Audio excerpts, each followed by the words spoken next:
الحمد للہ والصلاة والسلام علی رسول اللہ وعلی آلہ وصحبہ ومن والاه. اعوذ باللہ من الشیطان الرجیم. یا نساء النبی لستن کأحد من النساء ان اتقیتن فلا تخضعن بالقول فيطمع الذي في قلبه مرض وقلن قولا معروفا. سبحانك لا علم لنا إلا ما علمتنا إنك أنت العليم الحكيم. رب اشرح لي صدري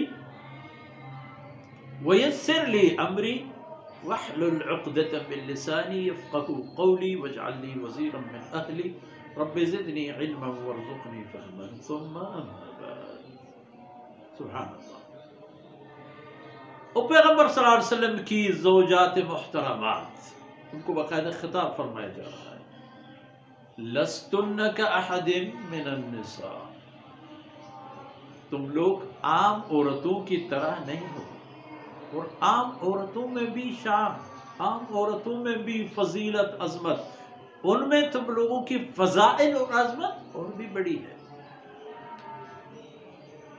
اور جب تقوی دار ہو جاؤ گی، جب تقوی کے راستے اپناؤ گی تو شان مزید بڑھے گی. تو تمہارے لیے قانون ہی ہے، تقوی شیوا کرو اور اپنی بات میں، اپنی بات چیت میں، اجنبیوں کے ساتھ اپنی مکالمات میں کوئی لچک والی انداز نہ اپناؤ. ایسے انداز میں بات نہ کرو کہ جس میں ایک طرح کی دلاویزی یا دل پذیری کا عنصر نظر آ جائے.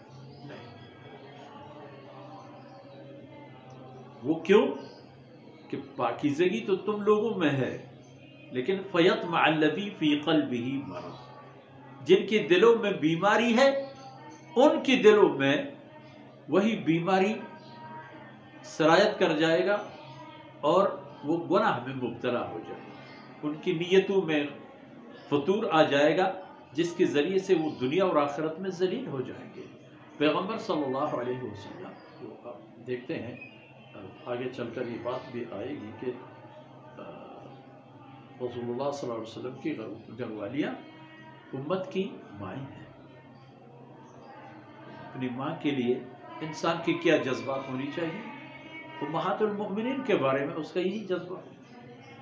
تو تم لوگ بھی اپنے آواز اور انداز کو اس طرح مہربانانہ نہ بنا لو کہ جس سے کسی مریض کو،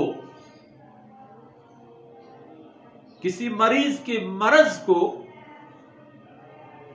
آگے آنے کا موقع مل جائے. ہاں، لوگوں سے بات کر لیا کرو شائستہ انداز میں کہ جس میں کسی کی توہین اور دل آزاری بھی نہ ہو اور آپ لوگوں کی اپنی بھی عزت نفس میں متاثر نہ ہو. یہ ہے قول معروف، مناسب بات. آپ کی بھی ایک حیثیت وقار ہے، یہ محفوظ رہے. اور بات کرنے والے جس سے، جو آپ سے بات کر رہا ہوگا یا جس سے آپ بات کر رہی ہوں گی، اس کا بھی عزت نفس ہے. اس کا خیال رکھتے ہوئے درمیانی انداز میں بات کریں لوگوں سے، اور ان کو دل میں کوئی، ویسے پاکیزہ قسم کے لوگ بھی آئیں گے اور غلیظ اور غلط قسم کے. اب مدینہ منورہ کے جتنے منافقین تھے وہ بھی تو آپ صلی اللہ علیہ وسلم کے ساتھ کسی نہ کسی طرح منسلک تھے. آپ صلی اللہ علیہ وسلم کے گھر میں ان کا بھی آنا جانا ہو سکتا تھا. تو فرمایا کہ ان لوگوں سے خیر کے توقع تو نہ رکھیں، لیکن ایسی انداز نہ ہو، ایسی بات نہ ہو کہ جس سے ان کو یہ شک و شائبہ ملے. باقی اہل ایمان کے دل تو اللہ رب العزت نے مضبوط کیے ہیں اور وہاں ایسی کوئی بات نہیں ہوگی. تو شائستہ انداز میں لوگوں سے بات کر لیا. صلی اللہ علیہ نبینا محمد وعلی آلہ وصحبہ.